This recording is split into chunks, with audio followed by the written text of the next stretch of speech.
हाँ जी, तो स्टूडेंट्स आज के इस वीडियो में हम डेरिवेशन के बारे में बात करने वाले हैं। Derivation of Coulomb's law equation. ठीक है जी, कूलम्स लॉ के इक्वेशन की हम डेरिवेशन करेंगे। तो बच्चों कूलम्स लॉ कहता क्या था ये हम पहले भी स्टडी कर चुके हैं, इसकी डेरिवेशन भी हम ऑलरेडी कर चुके हुए हैं, लेकिन मैंने अब इसकी अलहदा से डेरिवेशंस की वीडियो बनानी है, तो डेट्स वाई हमने इसको स्टार्ट किया है। तो बच्चों कूलम्स लॉ कहता था कि द फोर्स यानी कि कोई भी जो चार्ज होता है, अगर दो चार्जेस को एक दूसरे के करीब लाया जाए, हमारे जो कूलम्स लॉ ने कहा था, उसने बोला था कि दो चार्जेस को अगर एक दूसरे के करीब लाया जाए तो वो एक दूसरे के ऊपर फोर्स एक्सर्ट करते हैं, मतलब कि एक दूसरे के ऊपर कोई फोर्स लगाते हैं। या तो वो फोर्स ऑफ रिपल्शन हो सकती है, मतलब एक दूसरे को रिपेल करते हों, या वो फोर्स ऑफ अट्रैक्शन हो सकती है, यानी कि एक दूसरे को एक दूसरे के ही करीब करीब खींचने की कोशिश करें। ठीक है, अब ये डिपेंड करता है कि चार्ज मतलब कि दोनों पॉजिटिव चार्ज हुए तो दोनों रिपेल करेंगे, मतलब सेम चार्जेस हुए, सेम लाइक पॉजिटिव या नेगेटिव, तो वो एक दूसरे को रिपेल करेंगे। अगर डिफरेंट हुए तो वो एक दूसरे को अट्रैक्ट करेंगे। This is the main point. तो हमने मेन डेरिवेशन की बात करनी, ये सारा जो कूलम्स लॉ है ये सारा पहले ही एक्सप्लेन है, तो मैं उसको यहाँ पे टाइम वेस्ट नहीं करूँगा उसके ऊपर। तो बच्चों हमारी इसकी डेफिनेशन के अकॉर्डिंग कहते हैं कि जो फोर्स होती है वो डायरेक्टली प्रोपोर्शनल होती है इसके product of magnitude of these two charges which you use to repel और अट्रैक्ट फोर्स। ठीक है, यानी कि जिसको आप इस्तेमाल कर रहे हो, वो दो चार्जेस की मैग्नीट्यूड का जो प्रोडक्ट होता है वो डायरेक्टली प्रोपोर्शनल होता है हमारी फोर्स के, जिनको हम इस्तेमाल कर रहे होते हैं। ठीक है जी, Q1 और Q2। ओके हो गया बच्चों, ये आगे वो दो चार्जेस की मैग्नीट्यूड। यानी बच्चों ये ऐसे ही है, मैं Q1 और Q2 यानी कि Q1 और Q2 को एक दूसरे के पास ला रहा हूँ। अब मुझे ये पता चलेगा कि वो फोर्स ऑफ अट्रैक्शन है या रिपल्शन है, ये बाद में पता चलने वाली बात है, लेकिन जो उसकी मतलब कि मैग्नीट्यूड होती है हमारी फोर्स की, वो बराबर होती है इन दोनों के मैग्नीट्यूड के प्रोडक्ट के, और इनवर्सली प्रोपोर्शनल होती है बच्चों उन दोनों के दरमियान जो डिस्टेंस पाया जाता है चार्जेस के दरमियान, उनके स्केयर के। ठीक है, डिस्टेंस के स्केयर के, मैं आर के नाम से उसका स्केयर यानी कि डिस्टेंस को मेंशन कर रहा हूँ। आपको एक छोटी सी यहाँ पे पिक्चर दिखाना चाहूँगा। ये देखो बच्चों, ये हमारा चार्ज है Q1। ठीक है जी, मैंने उसे वैसे ही एक पॉजिटिव नेम दे दिया पॉजिटिव चार्ज का, और ये हमारा लेट से Q2 है। इस पे अब ये चले, मैं ये भी मिसाल के तौर पे पॉजिटिव चार्ज ले रहा हूँ Q2। ठीक है बच्चों, तो ये दोनों चार्जेस की मैग्नीट्यूड हो गई Q1 और Q2, और इन दोनों के दरमियान ये जो थोड़ा सा आपको डिस्टेंस नजर आ रहा है, दिस इज अवर आर। ठीक है जी, ये आपका आर डिस्टेंस है।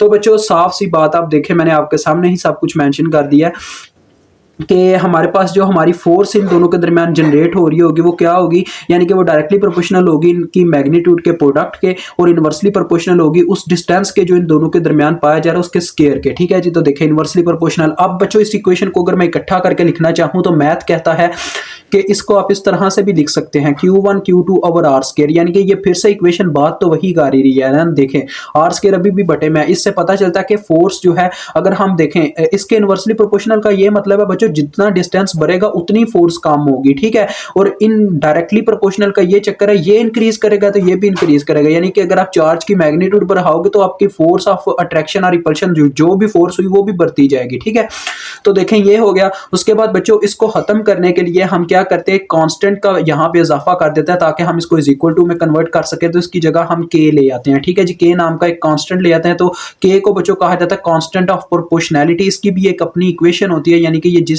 चीज से बन के आया होता है। तो बच्चों इसकी जो इक्वेशन है, अब हम के बारे में बात करेंगे। के की क्या इक्वेशन होती है, के बच्चों बराबर होता है 1/4 पाई एप्सिलॉन नॉट के। ठीक है जी, 4 पाई एप्सिलॉन नॉट। तो बच्चों ये के की मतलब की इक्वेशन होती है हमारे पास। तो के कांस्टेंट ऑफ प्रोपोर्शनैलिटी, और ये किन चीज़ों पे डिपेंड कर रहा है, देखें ये एक ही चीज़ पे असल में डिपेंड कर रहा है, वो है एप्सिलॉन नॉट, मतलब कि एब्सोल्यूट परमिटिविटी, और इसको रिलेटिव परमिटिविटी भी इसमें आ जाती होती है। यानी कि बच्चों जो आपने दो चार्जेस जिस मतलब के मतलब कह लें माहौल में रखा हुआ, जिस इन्वायरमेंट में रखा हुआ, वो मतलब कि गैप कैसा है, मतलब कि उस उन दोनों के दरमियान जो गैप पाया जा रहा है वो वैक्यूम है, एयर गैप है, मतलब कि उन दोनों के दरमियान एक ऐसी रुकावट जो उन दोनों को एक दूसरे के ऊपर फोर्स लगाने में मतलब कि क्या कर रही है, रुकावट पैदा कर रही है। ठीक है, तो उसको हम कहते हैं कांस्टेंट ऑफ प्रोपोर्शनैलिटी के अंदर जो एब्सोल्यूट रिलेटिविटी और परमिटिविटी जो भी आ जाती है वो इसके अंदर शामिल होती है। तो अभी हम बात कर रहे हैं बच्चों वैक्यूम की। वैक्यूम के अंदर आपको पता है हम वैक्यूम एक ऐसा मतलब कि माहौल होता है जिसके अंदर हम ग्रेविटी सारे मतलब के फोर्सेस ऑफ अट्रैक्शन रिपल्शन जो मतलब कि इन दोनों के दरमियान यहाँ पे रुकावट बन रही होगी उनको खत्म कर देते हैं। दैट्स वाई उसके अंदर फिर एप्सिलॉन नॉट की सिर्फ वैल्यू अप्लाई होती है जो कि वैक्यूम परमिटिविटी है।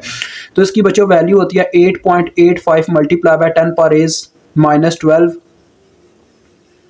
फेरेड पर मीटर, ठीक है जी, ये इसकी वैल्यू होती है फेरेड पर मीटर। तो देखो फिर हमारे पास के की क्या वैल्यू आ जाती होती है, ये सारे बच्चों ने पहले याद करके रखा होता है जो सही तरीके से पढ़ के आए होते हैं। 9 मल्टीप्लाई बाय 10 पर इज 9 आ जाता होता है बच्चों, ठीक है, ये चीज़ आपने याद रखनी है। और इसका यूनिट क्या हो जाएगा, मीटर पर फेरेड, यानी ये यूनिट उल्टा पड़ जाएगा।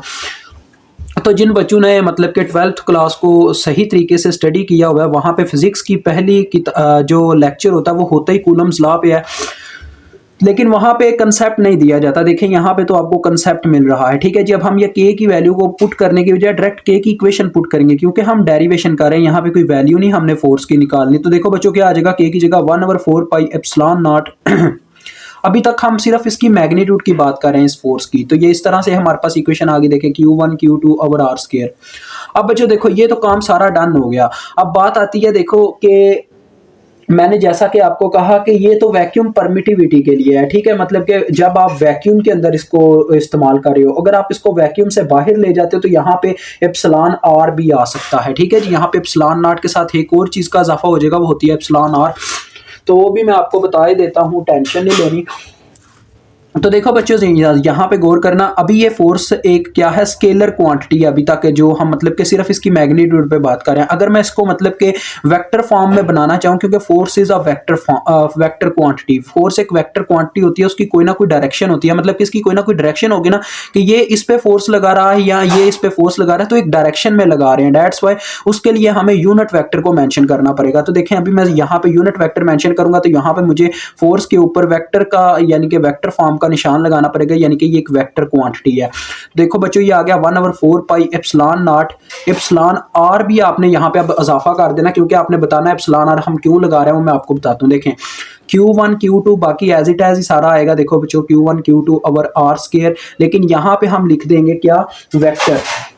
अब वेक्टर कौन सा रखें आपकी अपनी मर्जी है बच्चों, आर ही रख दो, क्योंकि हमने डिस्टेंस को मेंशन करना है डिस्टेंस की डायरेक्शन के अकॉर्डिंग। तो डिस्टेंस हमारा आर से मेंशन किया गया, तो आर के नाम से ही एक यूनिट वेक्टर ले लो। यूनिट वेक्टर ये जरूरी नहीं होता कि आर के नाम से ही आप रखो, आप ए के नाम से यूनिट वेक्टर रख सकते हो, लेकिन यूनिट वेक्टर को बताने का कि ये चीज यूनिट वेक्टर है, आपको ऐसे ऊपर हैट लगानी पड़ती है उसके ऊपर, ठीक है जी। तो ये एक यूनिट वेक्टर बन गया और ये आपके पास एफ आ गया।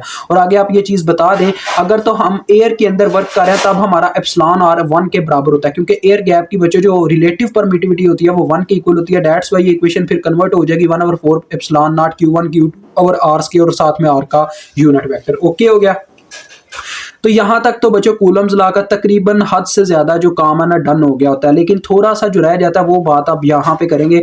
देखो बच्चों हमने अब बात करनी है कि चार्ज किस तरह से इक्वेशन में आप इसमें रिलेशन रखते हैं, मतलब इनकी फोर्सेस कैसे आप इसमें रिलेशन रखते हैं। देखो अगर आप F21 लिखते हो ना, F21, तो पता है इस फोर्स का क्या मतलब है, मतलब इस फोर्स को क्या कहते हैं। इसका मतलब ये है बच्चों कि यानी वो फोर्स जो एक्सर्ट कर रहा है, यानी कि इसको ऐसे उल्टा पढ़ना है। देखें इसका लिखा हुआ है ना F21, पता है इसका क्या मतलब है, यानी कि जो चार्ज 1 चार्ज 2 के ऊपर फोर्स लगा रहा है, ये उसका मतलब है फोर्स एक्सर्टेड बाय, यानी कि फोर्स लगाई जा रही है Q1 ऑन Q2, यानी कि जो फोर्स आपका Q1 Q2 पे लगा रहा है उसको हम इस चीज से मेंशन करेंगे, ठीक है, ये चीज याद रखना है। यानी कि जो फोर्स लगा रहा है वो हम दूसरे नंबर पे उसका मतलब के वर्ड लिखा गया होगा। चार्ज 1 का देखो 1 आगे लिखा गया है। इस तरह से बच्चों अगर F12 हो तो फिर क्या होगा, F12 को मेंशन करना ना, ये भी एक फोर्स है ना, क्योंकि बच्चों दोनों चार्जेस लगा रहे हैं एक दूसरे के ऊपर फोर्स, यानी कि वो वाली फोर्स जो Q1 Q2 पे लगा रहा है उसको हम F21 से मेंशन करेंगे, और वो वाली फोर्स जो चार्ज 2 Q1 पे लगा रहा है उसको हम F12 से मेंशन करेंगे, ठीक है, समझ में आ गया। Force exerted by Q2 on Q1, ठीक है बच्चों, force exerted by Q2 on Q1।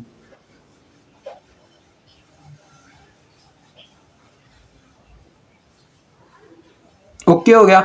तो बच्चों देखो जब ये एक दूसरे के ऊपर फोर्स लगाएंगे, लेट से आप कह लो रिपल्शन हो रही है या ट्रैक्शन हो रही है, कुछ भी हो रहा है, तो वो कुछ ना कुछ डिस्टेंस में भी चेंजिंग लाएंगे, यानी कि उनका डिस्टेंस चेंज होगा। यहां तो होगा देखो डिस्टेंस बच्चों सही मेंशन किया जाएगा, मतलब कि F21 के जो मतलब कि जब फोर्स लगाता है ना Q1 Q2 पे, तो जो डिस्टेंस बीच में गैप आता है मतलब कि उनमें, यानी कि या तो अट्रैक्शन होने से उनका गैप कम हो जाएगा या रिपल्शन होने से उनका गैप ज्यादा हो जाएगा, ठीक है। यानी कि डिस्टेंस में चेंज आएगा, ये आपका आर चेंज हो जाएगा, ठीक है। तो आर का जो भी चेंज आएगा वो कम होता है या बढ़ता है, जो भी होता है उसको पता किससे मेंशन करेंगे, R12 के नाम से, यानी कि वो सही तरतीब में लिखा जाएगा, यानी कि जो चार्ज 1 और चार्ज 2 के दरमियान गैप है, ठीक है। यानी कि जो फोर्स चार्ज 1 ने चार्ज 2 पे लगाई, जिस जो गैप उससे पैदा हुआ उसको मेंशन किया जाता है R12 से।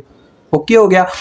और दूसरे नंबर पे बच्चों, जब Q2 Q1 पे चार्ज लगाता है यानी फोर्स लगाता है, तो जो गैप यानी कि बढ़ता है या कम होता है उसको मेंशन किया जाता है R21 से, यानी कि वो सीधी तरतीब होती है। समझ में आई मेरी बात की बच्चों? मैं कहना चाह रहा हूँ F21 के लिए जो डिस्टेंस होगा वो होगा R12, ठीक है। और F12 के लिए जो डिस्टेंस होगा वो होगा R21। ओके हो गया। अब मैं आपको इन दोनों के दरमियान रिलेशनशिप दिखाना चाहूंगा फोर्सेस के दरमियान। देखो बच्चों, मैं F21 के लिए अगर इक्वेशन लिखता तो मैं कैसे लिखता, देखो F21 इज इक्वल टू, आप लिखते, जरा गौर करें, 1/4 pi epsilon naught, epsilon r आप लिख लो तब भी ठीक है, ना लिखो तब भी ठीक है, ये आपकी अपनी मर्जी है। एप्सिलॉन आर चले हम लिख देते हैं, कोई नहीं मसला। उसके आगे देखो बच्चों क्या आएगा, Q1 Q2 और आर स्केयर, और आर की जगह क्या हमारे पास आ जाएगा, आर की जगह आ जाएगा, देखो F21 है ना, तो हम फोर्स को लिख रहे हैं अब वेक्टर फॉर्म में। तो देखो F21 हो तो क्या होता है, R12 का डिस्टेंस कवर हो रहा होता है, ठीक है। यानी कि जो डिस्टेंस में कमी या कमी बेशी आई होती है यानी कि चार्ज 1 के चार्ज 2 के ऊपर फोर्स अप्लाई करने से, ठीक है। इसको इस तरह से आपने स्टडी करना है। तो देखो बच्चों, अब इन दोनों के दरमियान हम रिलेशनशिप जानेंगे। देखो बच्चों जरा गौर करो असल में ना, अगर हम R12 की बच्चों मैग्नीट्यूड निकालें ना R12 की, तो वो पता क्या निकलेगी, ये देखें, वो निकलेगी यानी कि final point minus initial point R2 minus R1, ये आ जाएगी, ठीक है। ये इसका तरीकाकार होता है। और अगर हम निकालना चाहें R21 की, तो वो पता क्या आएगी, देखें, वो आएगी हमारे पास R1 माइनस R2। ओके हो गया ये चीज मेरे अजीज।